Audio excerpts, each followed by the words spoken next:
Vacation છે ને એટલે બાળકો કંઈ ને કંઈક ચટપટું માગ્યા કરતા હોય છે અને આપણને પણ ટેન્શન હોય છે કે શું આપીએ તેને. તો એકદમ ફટાફટ બની જાય એવી આજે સરસ મજાની સુરતી કોલેજન ભેળ બનાવીએ, જે એટલી સરસ બને છે કે બધાને જ ભાવશે. અને ક્યારેક રાંધવું ન હોય ને તો પણ આ ભેળ બનાવો ને તો એટલી સરસ બને છે. ચાલો જોઈ લઈએ.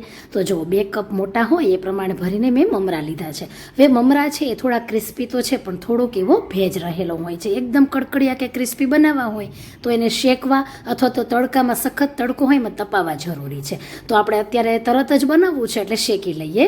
તો 2 થી 3 મિનિટ માટે ધીમા ગેસ પર આપણે હલાવતા જઈને મમરા નીચેના ભાગમાં દાજે નહીં એવી રીતે સતત ચમચો ફેરતા રહીએ અને ક્રિસ્પી બનાવી લઈએ. તો જો 2 મિનિટ થતાં જ આ મમરા છે એકદમ સરસ, જો આ રીતે સેજ મસળીએ એટલે એકદમ ભૂકો થઈ જાય છે. હજી સેજ ગરમ છે, હજી ઠંડા પડશે એમ વધારે ક્રિસ્પી થશે. તો ઠંડા થવા માટે આ મમરાને મૂકી દેવાના છે. ત્યાર પછી આપણે એક બાઉલ લઈ લઈશું. એમાં 1 કપ મોટો હોય એ ભરીને હુંફાળું ગરમ પાણી લેવાનું છે.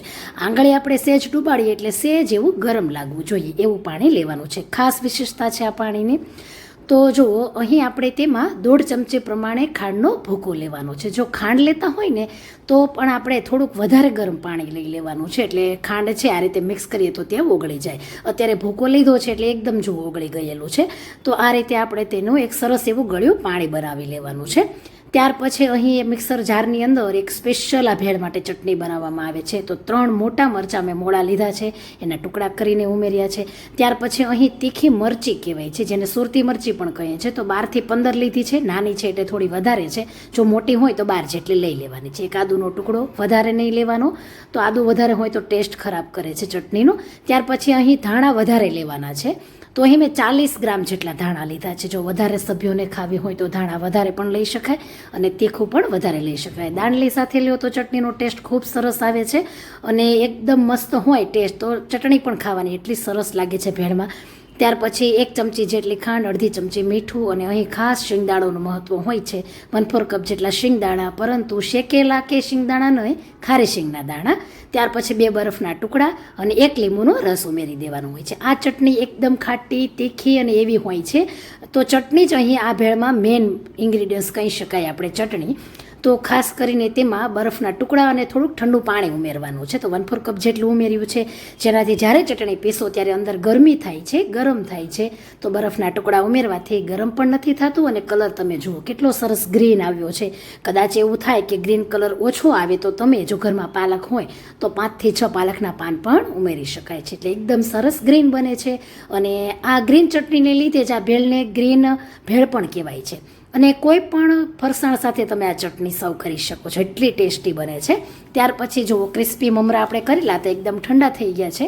તેને 2 કપ ભરીને આપણે સાઈડમાં લેવાના છે. જેટલી ભેળ બનાવવી હોય એટલા તમે મમરા ઉપયોગમાં લઈ શકો છો. અહીં 1 મોટો કાંદો ઝીણો સમારીને ઉમેર્યો છે. અને જો કાંદા ન ખાતા હોય તો એમનેમ પણ આ ભેળ બહારે 2 પ્રકારની મળતી હોય છે. તો એ રીતે પણ તમે કાંદા વગરની બનાવી શકો છો. હવે આ મેં ચવાણું લીધું છે. ચવાણુંથી આ ભેળનો ટેસ્ટ ખૂબ સરસ આવે છે. તો ચોક્કસ ઉમેરજો. આમ તો અમુક જગ્યાએ જોઈએ તો 80% જ ચવાણું વાપરતા હોય છે, 20% ઘણી જગ્યાએ નથી જોવા મળતું, પરંતુ ઉમેરો ને તો ટેસ્ટ ખૂબ સરસ આવે. ખાટું, મીઠું અને તીખું એવું ચવાણું 1 કપ લીધું છે.